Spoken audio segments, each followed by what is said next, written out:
Most modern vehicles are moving away from physical buttons and integrating everything into the main display. This BMW iX with the iDrive 8 system takes a slightly different approach. While it still has physical buttons, they don't do what you think they do. Let me explain. The biggest change from the previous generation iDrive 7 system is that most of the buttons are now shortcuts. If the button has 3 lines next to the icon like this, that's a menu shortcut button rather than a direct function button. In my BMW X7 with the older system, pressing a button will do something right away. However, in this car, and I assume other BMWs with the same generation system, it's more of a shortcut to the menu on the screen that then gives you options for that category. For example, the seat buttons. Yes, you can adjust the seat using these buttons, but there are many more options if you hit this button. There are no physical buttons to enable massaging seats or adjust lumbar. You can only do that with the screen or as part of the drive mode. Speaking of drive mode, you can only select the drive mode you are in using the main screen. This button doesn't actually do anything. So if you go to a previous menu, I can press it, I can double tap it, I can long press it. It doesn't do anything. It just brings you to this screen and then you select which drive mode you are in. This might be slightly difficult to see because it's so shiny, but this is our interior control panel. And of course we have our main menu button. This will turn on the menu in the display and you can adjust all kinds of things. But here we have a physical button for the interior light right here, another one on that side, one for all of the lights, and that's basically it. But we do have a dedicated button right here to make the glass roof opaque or clear. So if I press the button, there you go.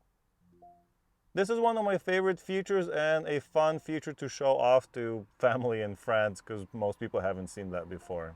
Very cool. Even the exterior lights are mostly controlled through the screen. So all we have here is off, auto, or the shortcut.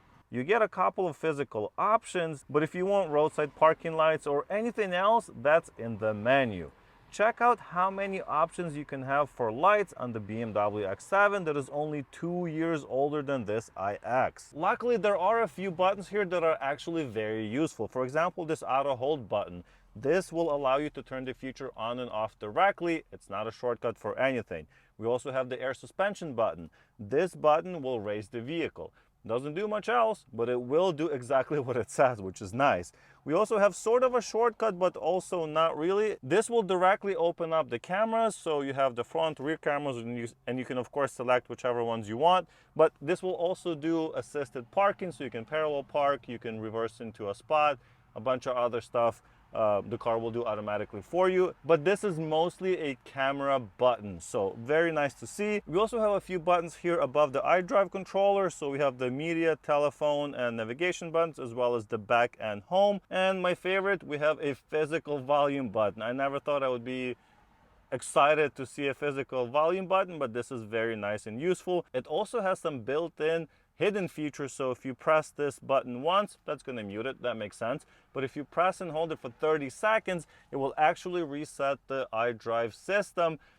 Really helpful if you have some software glitches. We also have forward and backwards for the music, so you can skip songs easily through here. The only physical buttons for climate control in the front are the defroster buttons. That's it. You have no other physical buttons for your climate control.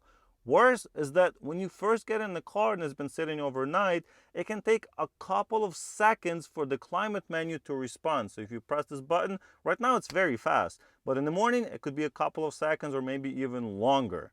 Very frustrating. What's really surprising to me is that we have physical buttons for climate control in the back. You can adjust your temperature, your fan speed, whatever you want. So why couldn't we have one of these small little panels in the front there? That would make it so much easier to use, especially if you're wearing gloves or whatever in the winter. But no, we have to use that screen. So clearly BMW iX takes a slightly different approach to buttons and operating the vehicle. But How is it to live with? Well, I do like how it makes the vehicle less busy and cluttered while driving, and I'm happy I still have a physical volume button and of course the iDrive controller, but I wish there were climate control buttons right here. It's really annoying having to go to this menu right here, press the climate menu, just to change the fan speed or turn on heated seats or synchronize settings across the car. Also, why does it reset the sync button every single time I start the car? It's very frustrating and I wish it was permanent until someone has made a change. So if I have it like this and I sync all the settings across the car, if I turn it off and turn it back on, this sync will be disabled. So if I make an adjustment, it doesn't apply to the entire car anymore. Ugh. It's also slightly frustrating that these physical buttons are actually capacitive and do not move. It's technically not a physical button if you ask me. The haptic feedback works really well, but it's not the same and sometimes it's hard to tell if you've pressed it without looking.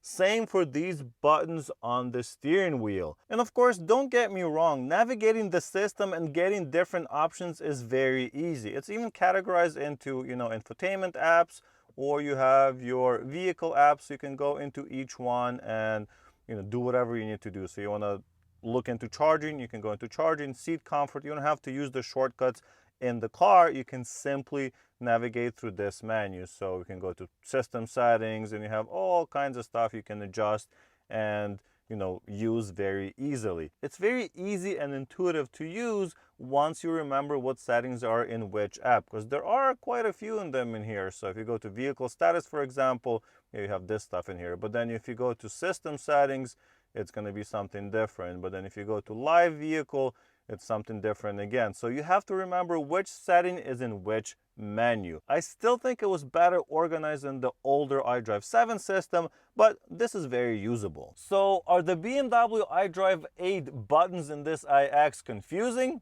Initially, yes, but there is logic behind it. They're mostly pointers into menus instead of direct activators. Once you wrap your head around it, it becomes more consistent, but it's less immediate than old school switches. Biggest positive is that with over-the-air software updates, options can be easily added in the future while keeping the same physical layout.